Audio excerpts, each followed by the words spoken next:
Seja bem-vindo ao Gente de Expressão. E hoje trago aqui no nosso quadro um assunto bastante polêmico. Comigo aqui hoje está Tiago Massolin. E olha, eu confesso, eu vou ter que ler aqui que o currículo do cara é extenso, viu? O homem é psicólogo, especialista em dependência química, ou seja, já entendeu o nosso assunto, hein?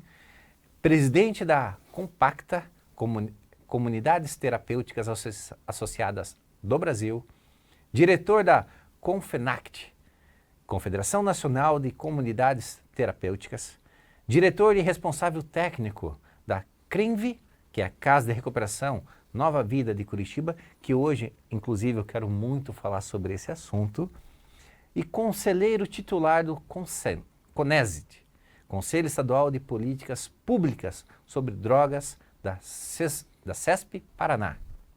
Tiago, seja muito bem-vindo. Eu sei que você não gosta que a gente erre o seu nome. Se falar Mocelin, você fica bravo e vocês querem entender o porquê? Ele é que vai explicar, hein? Por que não podemos falar Mocelin, Tiago? Na verdade, Miura, primeiramente eu quero agradecer pela oportunidade, pela abertura aí da disponibilidade do programa e nos receber e falar um pouco desse assunto tão importante e tão relevante nos dias de hoje para a nossa sociedade, que é a questão da dependência química, né? E a atuação da CRENV como uma instituição que está aí há 46 anos atuando no estado do Paraná, no Brasil, recuperando essas pessoas e reinserindo essas pessoas na sociedade, pessoas que sofrem com a dependência química, dependência do álcool e outras drogas, bem como o atendimento aos seus familiares. Brincadeira com o meu sobrenome é o seguinte, vou falar aqui para aqueles que nos assistem, tinha um ditador italiano chamado Mussolini. Mussolini. E aí as pessoas geralmente confundem meu sobrenome. Eu falei, não erra o meu sobrenome, que senão você vai me comparar a um ditador e eu não tenho nada de ditador. Essa que é a questão aí, Miura. Mas muito obrigado mais uma vez pelo convite, né? E pela oportunidade que vocês estão nos dando aqui. Seja bem-vindo, Tiago. Tiago, você hoje, e aí é o que eu até comentei, né? Eu queria muito conhecer um pouquinho dessa Casa de Recuperação Nova Vida. É um trabalho, como você mesmo disse, de recuperação e de colocar essas pessoas, uma inserção novamente das pessoas na sociedade. O dependente químico, quando a gente fala, de que substâncias a gente está tratando especificamente, ou é muito abrangente? Fala um pouquinho para nós sobre isso. É muito abrangente, né? A dependência química é uma doença hoje progressiva, incurável, podendo ser fatal. Ela é multifatorial e a dependência geralmente são de diversas substâncias. Então cada pessoa tem uma substância de preferência, outras usam de forma cruzada e quando chega num estágio de dependência, que começa evidentemente com o uso recreacional, depois vai para um uso nocivo, até que a pessoa chega num estágio de dependência. E é nesse processo que a pessoa precisa buscar ajuda profissional para poder ter alternativas de uma recuperação e de uma reinserção social.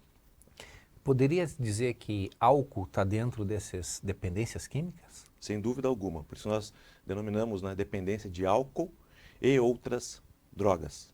Cigarro? Tabaco também, Tabaco? o álcool. As drogas lícitas e drogas ilícitas estão dentro desse contexto. Inclusive, medicamentos também, quando a pessoa faz uso de alguns medicamentos sem a devida prescrição médica, ela pode se tornar dependente de uma substância específica no campo também dos medicamentos. E você sabe que você falou um item agora que é imperceptível para todos nós. Você está citando que o uso de medicamentos sem prescrição pode ser algo por dependência química.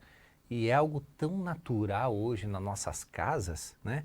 Ah, tô com dor de cabeça, vou lá e tomo um remedinho. Tô com uma dor muscular, vou lá e tomo. Nós se automedicamos, mas nós não percebemos que isso pode estar ocasionando uma certa dependência química ou até mesmo, acredito eu, não sei, pode ser que as nossas dores sejam para a gente poder tomar o remédio, né? Então, é algo que a gente não, eu digo por mim, que não tinha essa percepção de remédios. É um assunto muito pouco falado na nossa sociedade, né? Inclusive, nós estamos dentro do mês de junho, existe a Lei Junho Paraná Sem Drogas. Eu sou conselheiro estadual de política sobre drogas também aqui no estado do Paraná, um conselho estadual que está dentro da Secretaria de Segurança Pública. E hoje, especificamente, está tendo uma live, está passando no YouTube, referente à temática da dependência de medicamentos, né? A periculosidade de se fazer uso de medicamentos sem prescrição médica, que pode ocasionar sérios problemas na saúde e, inclusive, levar o indivíduo a uma dependência também. É qualquer tipo de medicamentos ou tem alguns que são específicos que causam essa dependência? Geralmente os medicamentos psicotrópicos, psiquiátricos, né, que tem mais essa possibilidade. Os Mas, conhecidos tarja preta. tarja preta, exatamente. Agora, outros medicamentos também, quando se é administrado sem a devida prescrição, podem também ocasionar problemas, até pelo uso cruzado com outras medicações. Isso pode trazer problemas e efeitos colaterais graves às pessoas que estão fazendo esse tipo de uso, né? Hoje, atualmente, nessa casa de recuperação, qual que é o ilícito mais utilizado hoje? Olha, Miura, eu diria que no Brasil, atualmente, a droga que tem assim, uma principal, né, atuação dentro do campo da dependência química é a cocaína, é o crack.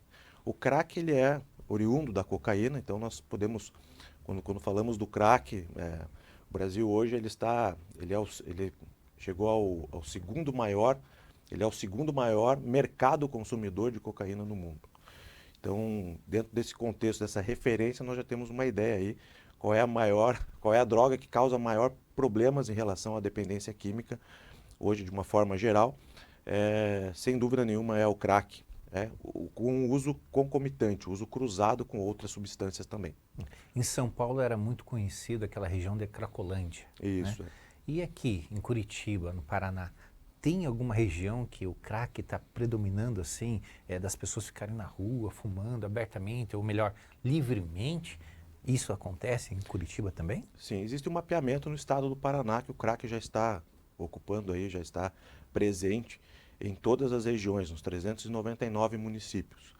Mas a característica de uso no nosso estado, e especificamente aqui em Curitiba, são as mini cracolândias. Então, dificilmente você vê uma cena de uso aberto. É comum em alguns locais você vê pessoas ali fazendo, pequenos grupos fazendo uso em cena aberta, mas geralmente eles ficam em locais mais restritos, mais fechados, onde não é perceptível, né? Ficam ali meio que invisíveis aos olhos da sociedade. Mas existem sim as mini cracolândias em Curitiba. Veja, eu não sei, eu não conheço o crack, né? Eu confesso para você que eu nunca tive a oportunidade de ver ele fisicamente ou presencialmente, mas o crack, pergunto, ele gera, quando o usuário está consumindo, ele gera algum cheiro? Maconha você é imperceptível, imperceptível não, é conhecido, né? Você está passando, se alguém estiver fumando, você vai sentir aquele cheiro. Agora, e o crack, ele gera algum odor, ele tem alguma característica para nós, como leigos, saber que ali alguém está usando? Sim, também tem essa característica do odor e a forma da utilização, né? Geralmente as pessoas, você vê, é mais possível a visualização de pessoas em situação de rua que estão fazendo uso da substância em latas amassadas ali, em formato de cachimbo, né? Geralmente eles colocam até, alguns deles colocam a cinza do cigarro ou bombril para poder colocar a pedra do crack em cima para fazer o uso fumado da substância. E tem uma característica assim, tem um odor específico do crack também. Assim como a maconha, O odor é também muito fumada. forte, nunca senti esse cheiro, É um então. odor forte, bem característico do crack mesmo. Né? Então, existe então uma percepção, para quem nunca sentiu isso, se a gente estiver passando próximo, a gente vai entender que é uma droga. Sim, sem dúvida. O cheiro provoca algum alucinógeno ou a pessoa tem que ingerir aquilo mesmo? Não, a pessoa tem que ingerir a substância para poder ter o efeito da droga, né? E o tratamento, como é que segue-se o tratamento? Porque eu imagino que que a pessoa que seja viciada, já está no degrau de vício mesmo, imagino que deve ser bastante complicado, né? Tem um nome técnico que vocês chamam, que é abstinência, né? Que é aquele tempo da pessoa tentar ficar limpo. Mas como é que é esse tratamento? É medicamentoso? Ou vocês deixam a pessoa enclausurada para ela não ter acesso, ou simples não acesso? Uhum. Qual que é a assistência que vocês dão hoje? Bom, hoje no Brasil existem algumas formas de tratamento, tá? O tratamento psiquiátrico, aí dentro do tratamento psiquiátrico nós temos o tratamento compulsório, o tratamento involuntário, temos o voluntário também no campo da psiquiatria e nós temos equipamentos da rede de saúde também, por exemplo, os CAPs, álcool e droga, que tem uma outra metodologia ali também. E nós temos as comunidades terapêuticas. Hoje nós trabalhamos, dentro da perspectiva de metodologia, a CRENV, Casa de Recuperação Nova Vida, que é a instituição que nós atuamos, ela trabalha dentro de dois modelos. Né? No modelo de comunidade terapêutica, tá? E aí trata exatamente as pessoas que são voluntárias a iniciar um processo de recuperação. Então, nós só recebemos a pessoa no ambiente terapêutico a partir do momento que ela está disponível, está aceitando que é dependente e que precisa de uma ajuda profissional.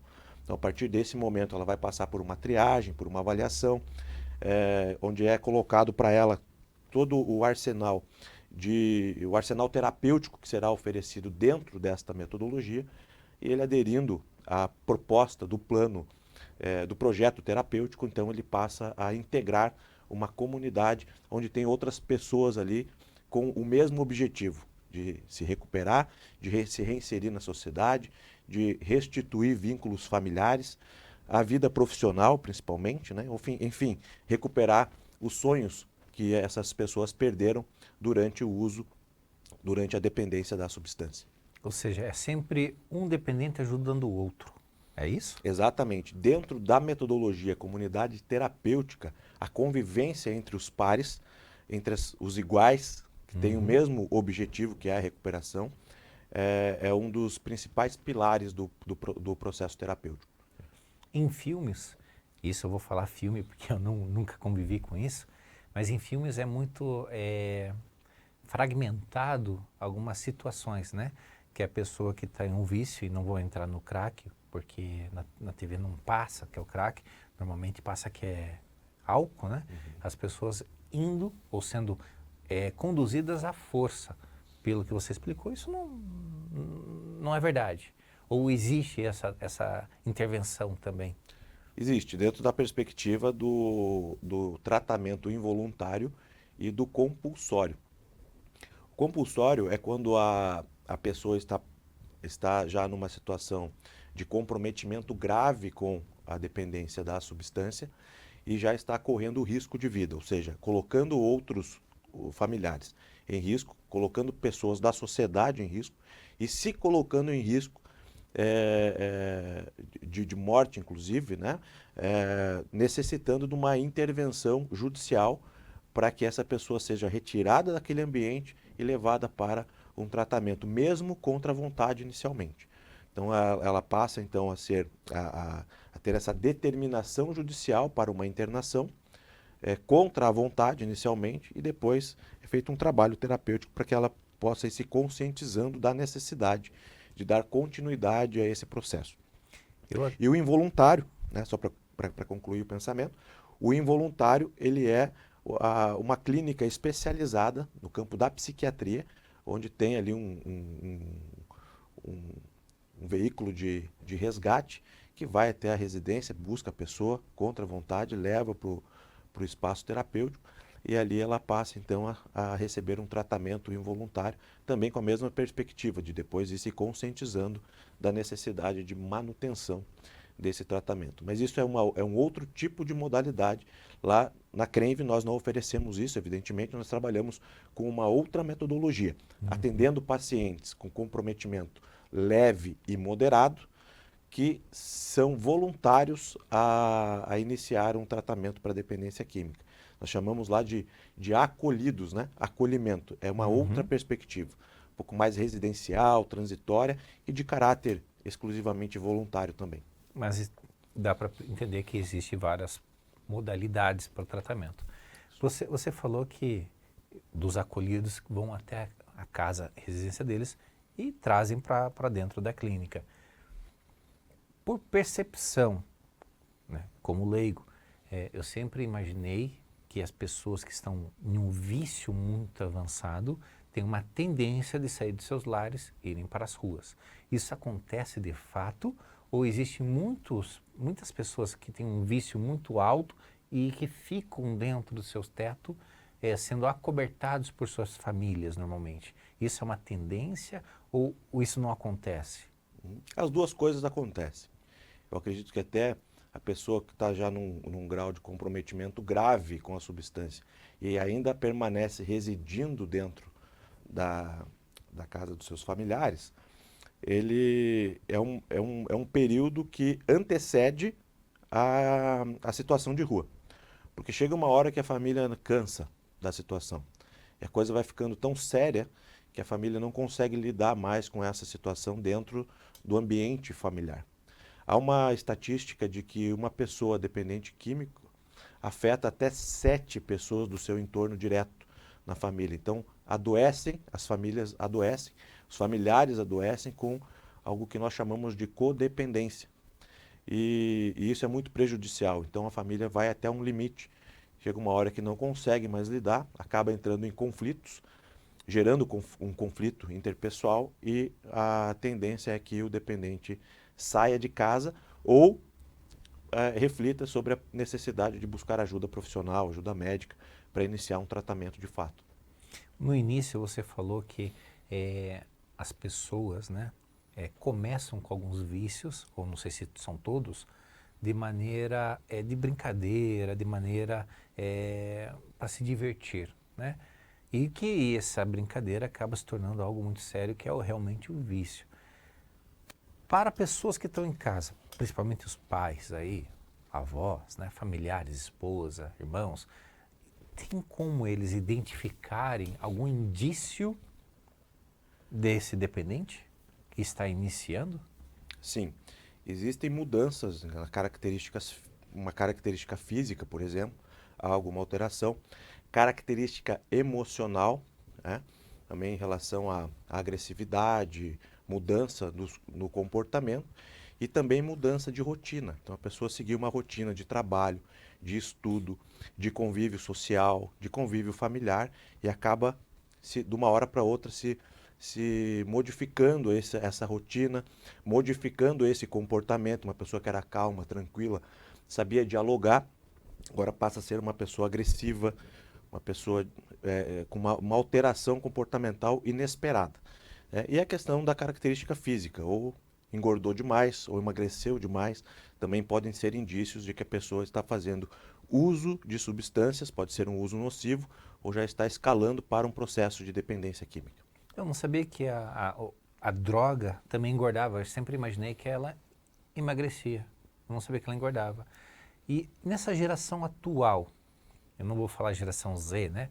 Mas essa juventude, vamos colocar assim, né? Essa juventude atual, que ela já é mais fechada, enclausurada, ela não gosta de se expor, não gosta de sair para fora, ela gosta de ficar no mundinho dela, não gosta de convívio com terceiros. Para essa geração, a gente consegue entender alguma mudança? Porque essa pessoa já não vou falar excluída da casa, né? Mas ela já está no canto dela. Normalmente os pais já não dão muita bola, porque já é tão natural para a pessoa ficar lá. Tem algum indício que essas familiares podem extrair para entender? Opa, veja, opinião, eu já acho que essa pessoa, essa criança, esse adolescente precisa de alguma ajuda, porque não é comum ficar tão isolado. Mas tem algum indício que essa pessoa também está usando algum entorpecente? É justamente essa mudança de hábitos, né? Então, se ela já tem o hábito contínuo de ficar mais isolada, ficar mais na dela, e aí começa a ter mudança desse comportamento, por exemplo, começa a sair muito, já inverteu o processo, já tem alguma coisa errada, né? Troca o dia pela noite, enfim, são questões aí variáveis, né? É multifatorial, mas é sempre importante que a família esteja sempre atenta, dialogando, conversando, e é o menor indício de que pode haver um uso de substância envolvido, que ela procure ajuda profissional para uma melhor investigação. Eu já ia até um pouquinho mais além, né? Não espere ou não imagine que teu familiar esteja usando algum químico, né? Se ele já está muito isolado, já tenta trazer ele para próximo, ou procure um psicólogo, né? Procure algum tratamento, porque não é normal. O ser humano, a concepção dele, e aqui está um psicólogo, a concepção dele é a pluralidade, é estar em grupos, não é estar isolado, não é estar sozinho. Posso estar enganado, né? Como empresário e empreendedor, eu sempre vi uma característica muito emblemática e muito singular que todos nós trazemos consigo, que é saber conviver sozinho. Justamente é uma característica diferenciada de toda a população, porque a população gosta sempre de estar em grupo. E quando a pessoa consegue e aprende a viver sozinho, ela consegue ter a percepção que ela consegue ir mais para frente também. Só que essa juventude já está vivendo sozinho, mas não consegue criar, não consegue desenvolver-se, não tem habilidade de conversar, não tem habilidade muitas vezes de querer emocional de receber um não, né? Recentemente eu vi um episódio em uma das redes sociais que me mandaram aí de um adolescente. Não dá nem para falar adolescente, né? Que tinha 17 anos, a menina. Eu acho que já não é tão adolescente. Que a mãe dela deu um iPhone de presente, né? E deu um iPhone 12, 13. Ela caiu no chão, berrando, se estapeando no chão, porque ela queria o 15. Espera aí. Olha em que mundo nós estamos hoje, né? A percepção dessa garotada não saber receber um não, a percepção dessa garotada não conseguir conviver sozinho, mas acha que um telefone é tudo na vida. Tem muito, opinião própria, tem muitos erros ali. Então, volto a repetir, não significa que ele está ficando isolado, que ele é um gênio. Não é isso mais hoje em dia. Antigamente não, antigamente a pessoa que conseguia, o empresário que conseguia conviver só com ele conseguia dar um retorno muito maior, que está muito diferente agora. Por isso que eu disse, né? E vou até repetir, se você tem um familiar que está ficando muito afastado, tente trazer ele para próximo, porque a característica da humanidade é viver em grupo, característica. Volto a repetir, não é opinião médica que eu não sou especialista nesse assunto, mas é uma percepção que eu tenho, né? Mas, Tiago, na sua clínica, como é que é essa introdução para o mundo, novamente, desses recém-tratados, não sei se é assim que dá para dizer, desses empoderados, vamos colocar assim, que essa palavra está tão na moda hoje em dia, né? Empoderamento, né?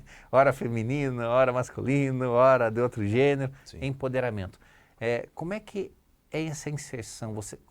Como é que vocês acompanham essas pessoas para o mercado de trabalho, para seus lares? Como é que é esse acompanhamento hoje? Ao contrário do que muitos pensam, a comunidade terapêutica, a todo momento, desde o início, do processo inicial de acolhimento do indivíduo, ela já começa a pensar alternativas de reinserção social. Aliás, a comunidade terapêutica ela trabalha numa perspectiva de microsociedade organizada. Então, ela prepara ou reeduca o indivíduo para conviver em sociedade numa perspectiva micro, para que ele tenha capacidade e condições autônomas de viver novamente na macro-sociedade, seguindo as regras, seguindo as diretrizes, respeitando hierarquias, enfim, sendo um cidadão de bem, convivendo na macro-sociedade. Então, dentro dessa perspectiva, nós já começamos a preparar esse indivíduo através de grupos terapêuticos, atendimento psicológico individual, as atividades que acontecem na comunidade no dia a dia, justamente para essa reeducação, uma psicoeducação na perspectiva de viver com qualidade, né?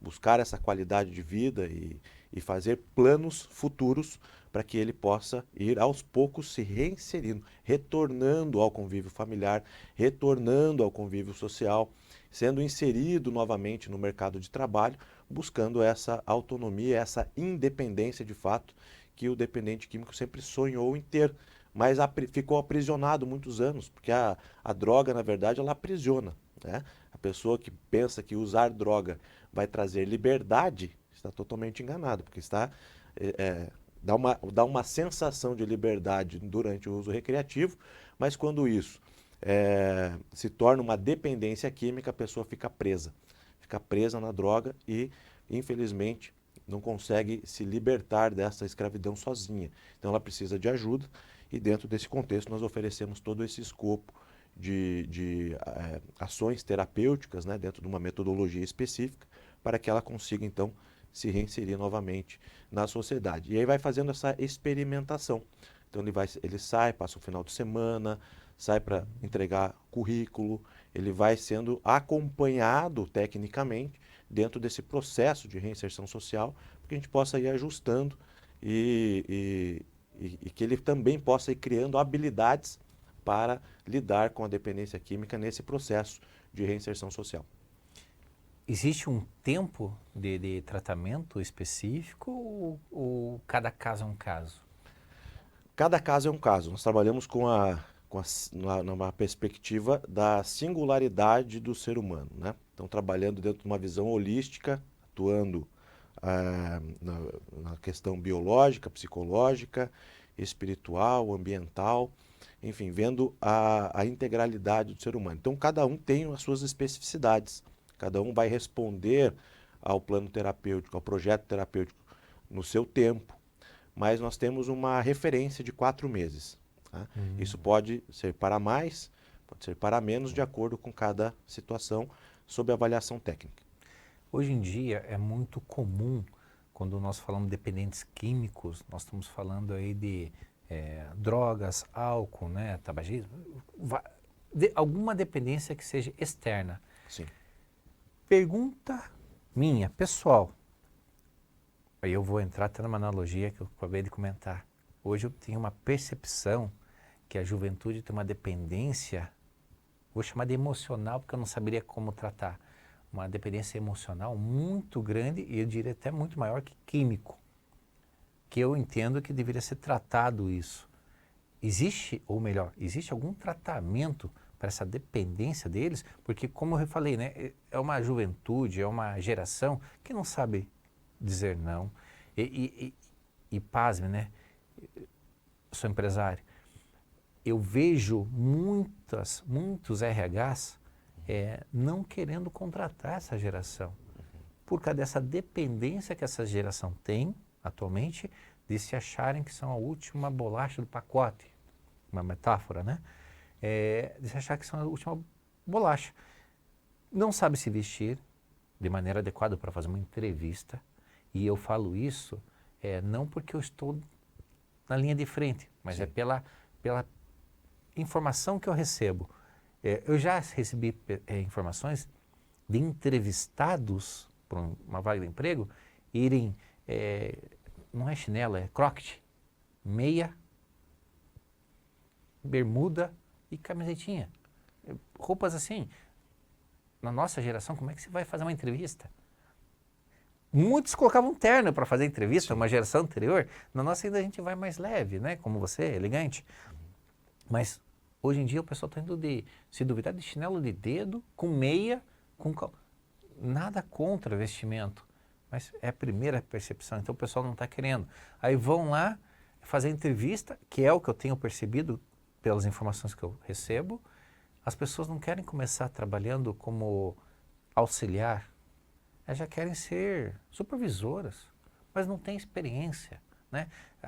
Eu estou interpretando que existe um vício muito maior, comportamental, não vou falar de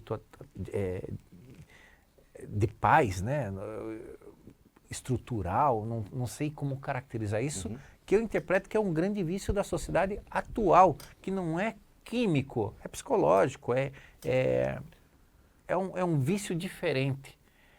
Você que está trabalhando diretamente com dependentes químicos, qual que é a tua percepção, ou melhor, você vê que vai ter que surgir clínicas para tratamento desse sentido, porque a geração está sendo, de certa maneira, corrompida com crenças que são simplesmente virtuais, né?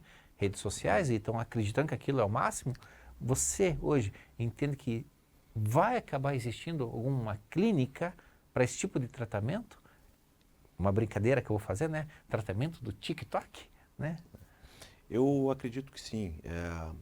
Há uma, na minha percepção, é uma questão também multifatorial. Tá? Essa geração, é, o comportamento, né, e a questão emocional dessa geração passa por uma questão multifatorial, que é a educação em casa, né? Problemas com relação a famílias disfuncionais, a falta de valores, a falta de princípios, falta de princípios éticos, morais, princípios até cristãos muitas vezes que fundamentam e dão base para o nosso convívio em sociedade.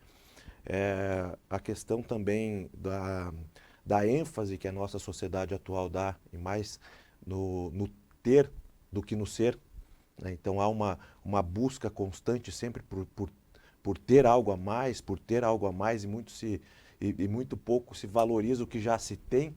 Então as pessoas ficam nessa busca por algo, e aí podemos até falar também da questão tecnológica, né? Do celular, das redes sociais, enfim, onde a pessoa está sempre visualizando coisas que ela não possui, a vida de pessoas que ficam ali também postando nas suas redes sociais, e a nossa geração está ali a todo tempo recebendo toda essa enxurrada de informação, acessando também dentro desse contexto o sistema de recompensa cerebral, que é o mesmo processo da dependência química também. Aí nós podemos falar da questão da dependência tecnológica. Então, assim, é multifatorial, né? Há questões ideológicas que permeiam também a nossa sociedade, que acabam influenciando os jovens a determinados pensamentos, a determinadas crenças e até comportamentos. E isso tudo vem modelando a nossa sociedade. A gente tem visto os resultados agora, como você acabou de mencionar. Então, existe sim algumas instituições, algumas clínicas que já estão se preparando para o atendimento da dependência tecnológica, que é um dos fatores. Eu acredito que mais chama a atenção dentro desse contexto, né? A dependência tecnológica, e acabam também abordando outras questões nessa perspectiva da multifatorialidade, né? Multifatorial o processo, e esses tratamentos acabam também abordando questões familiares, questões da importância do vínculo familiar, da educação, do direcionamento, né, da família em relação à orientação desses jovens, desses adolescentes. Então, eu acho que é por aí. Já tem algo, mas de forma um pouco mais específica, não de forma tão abrangente como você mencionou, mas eu acredito que daí no decorrer do processo acabam também tratando questões mais ampliadas que envolvem também esse tratamento, vamos dizer assim, né? Esse acompanhamento psicológico, psiquiátrico, enfim, para tentar reverter esse processo social. Mas eu acredito que numa questão social coletiva vai muito além, né? Eu acho que a sociedade ela precisa rever conceitos de valores, de princípios, e é muito abrangente para a gente conseguir, ao longo dos anos, ter uma mudança aí na nossa sociedade nesse aspecto. O que eu estava citando é mais uma curiosidade mesmo, né? Sim. Que é uma percepção que eu tenho, né? Que como contínuo no passado deixou de existir, como o office boy deixou de existir, o psicólogo é uma das grandes profissões do futuro, né? Devido a tudo isso que está acontecendo. Sim. Aí eu vou contar uma historinha que aconteceu recentemente, que eu achei, eu não vou falar bizarro, mas eu achei intrigante. A gente fala tanto da juventude, mas não é só juventude, é o adulto já também tá assim. Teve um médico, recentemente, médico, e quando eu falo médico, já com CRM, né? Com o registro de médico, formado, foi chamado para uma conversa em um hospital. Sim. Uma simples conversa, que era para falar sobre um procedimento inadequado que ele tinha feito, alguma coisa assim. Mas era só para conversarem.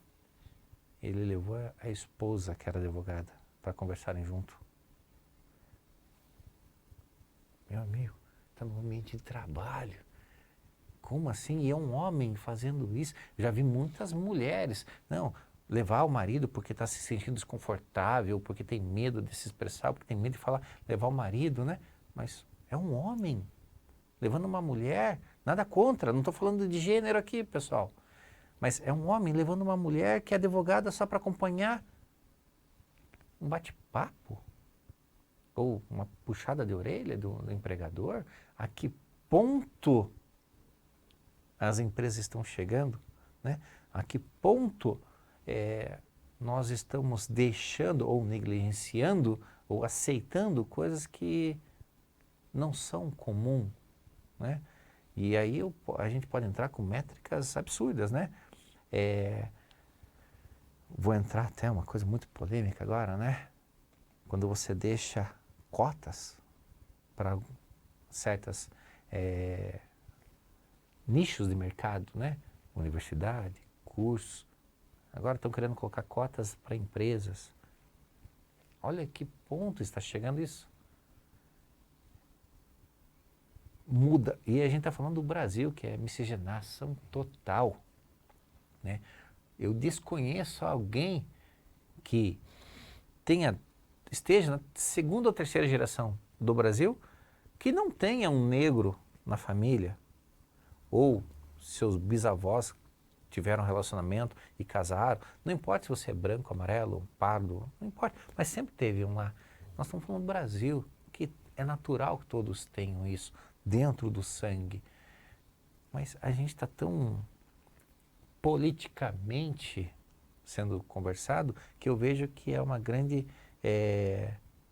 existe uma grande tendência a um tratamento químico por esses motivos. E quando eu falo químico, você bem citou, eu acredito, volto a repetir, eu não sou médico e muito menos psicólogo. Eu acredito que esse de querer se mostrar que é mais ou menos, ou falar que é o que não é aqui dentro. Acredito, não sei, posso falar uma tremenda besteira agora, acredito que deve estar associada a parte do cérebro que, mesma coisa que um dependente químico, que utiliza uma droga para se sentir livre. Esse já está livre como todo, né? Já se sente livre como todo. E volto a repetir, não estou caracterizando, rotulando etnias ou gêneros, porque eu confesso, se me perguntarem que gênero eu sou, eu acredito em dois, homem e mulher. Eu acredito em dois gêneros, mas não estou falando que a pessoa não possa ser, e eu não sei nem como se fala mais hoje, gay, homossexual, eu não sei, porque tem tantas letras lá hoje que eu não consigo. Mas por que eu caracterizo dois? Pela biologia, não por outras tendências. Se a pessoa, e agora eu tenho acompanhado, tem algumas pessoas que se acham animais, gênero do animal, uns que se acham um cavalo, outros se acham um cachorro, que querem ser puxado com coleira. Veja, é algo que, na minha concepção, eu acredito que vai acabar sendo químico isso, mas é algo químico aqui dentro, na própria cabeça, né? Posso estar errado e posso estar falando uma tremenda besteira. Não é o meu mundo isso, né? E volto a repetir, eu caracterizo em dois, porque o homem tem ossos mais pesados. Se um casal, né, um homem e uma mulher vier a falecer, numa autópsia, como é que vai ser reconhecido o homem? Porque tem um osso da testa mais grosso, maior. A mulher tem uma pelve ou uma parte central do corpo mais larga. Então, são características, por isso que eu falo feminino e masculino, homem, mulher, né? Aí depende. Mas não estou falando e nem querendo entrar no mérito da sexualidade. Isso é outra coisa, cada um faz a sua escolha, mas eu interpreto que um tratamento deva ser conduzido ou vai acabar sendo conduzido ou gerado ou criado para esse tipo de pessoas. E volto a repetir, não estou querendo entrar e nem criar conceitos ou preconceitos, mas eu acredito que vai acabar tendo, porque eu tenho notado que a pessoa que se fala que é homossexual, do sexo masculino, está se casando com as pessoas do sexo feminino que se falam que também são homossexuais. Mas é casal igual. Eu não consigo ver isso. Eu não tenho eu não consigo entender isso ainda. Posso estar eu errado, como o outro pode estar errado, mas eu aceito. Não tem problema nenhum. Eu aceito. Todos nós temos que aceitar o que o outro quer, mas eu interpreto isso, que eu acredito nisso, que psicólogo é uma função, é uma profissão que é do futuro, que vai chover de gente lá, porque se acha um animal, se acha um cachorro, ou porque acha que tem o vício da tecnologia, ou porque acha que tem o vício sexual, né? Que sempre existiu, aquelas pessoas, eu não sei como é que se fala, os tratamentos sexuais, né? Que tem pessoas que são viciadas no sexo, e que vai acabar surgindo também clínicas, acredito nisso, clínicas para tratamento, acompanhamento psicológico, para a pessoa entender que é uma pessoa, né? Não é o oba-oba, né? Eu não sei nem como interpretar ou como falar esse tipo de característica. Eu acredito nisso, por isso que eu comentei. Você como psicólogo, Tiago, você interpreta que essa tendência, né, do ser humano, tirando o foco dos ilícitos, mas pensando no ilícito que está aqui dentro, você interpreta que vai existir algum tratamento ou você interpreta que a sociedade está ajuizada ou ela está tendo uma percepção errada do que é certo e do que é errado? Eu creio que isso é muito, muito individual também do ser humano, né? Então, a psicologia, a psiquiatria, elas trabalham numa perspectiva daquilo que a pessoa traz como algo que está causando sofrimento, que não está bom para o indivíduo. Então, ele acaba levando isso para o setting terapêutico, para o psicólogo ou para o psiquiatra, informando aquilo que está trazendo incômodo. E a partir daí é feito um diagnóstico, é feita uma avaliação psicológica, psiquiátrica, enfim, para poder iniciar um tratamento. Então, sempre partindo daquilo que para a pessoa não está fazendo bem. Então, ela tem uma prática que ela não está conflitando mentalmente com aquela prática, isso não está fazendo bem para ela, então ela procura ajuda profissional, e psicólogo, psiquiatra tem então o seu papel dentro desse contexto para poder ajudar essa pessoa a se encontrar novamente, dentro de uma perspectiva de qualidade de vida, de se sentir bem consigo mesmo. Mas eu vejo que essa é uma questão bastante ampla, né? Uma questão bastante ampla, uma questão social, que também é multifatorial, né? Envolve aí questões ideológicas, envolve a visão de mundo, né? E a influência disso tudo dentro do contexto social acaba modelando uma sociedade, pessoas a pensarem de determinadas formas, a terem uma visão de mundo específica e se comportar de determinadas maneiras, né? É difícil a gente entrar no certo ou no errado, né? Porque para cada um isso representa algo, né? Então, eu creio que sim, já existe, né? A própria psicologia, a psiquiatria já abordam com certeza todos esses temas que você mencionou, mas dentro de uma necessidade de pensar individualmente de como se sente aquele indivíduo ao trazer suas queixas para um setting terapêutico. Eu acho que dentro dessa perspectiva isso já existe. Agora, se vai existir no futuro algo mais específico, clínicas para tratar problemas sociais específicos, como você mencionou, realmente não saberia dizer. Vícios sociais. O que tem hoje, o que nós temos hoje, né, já conhecimento de clínicas especializadas no campo do vício, da questão da dependência tecnológica, da questão da dependência em jogos também, né, que é um problema bastante latente na nossa sociedade, e as dependências, as múltiplas dependências. Aí podem colocar diversas dependências, não só das drogas lícitas ou ilícitas, mas de uma série de problemas que afetam nossa sociedade e que já tem especificamente tratamentos especializados para cada situação. Tiago, meu muito obrigado por participar do Gente de Expressão. E eu vou ter que concordar contigo. Não existe o certo ou o errado, não existe o que é verdade, o que não é verdade. Existe o que cada um interpreta como correto para si mesmo.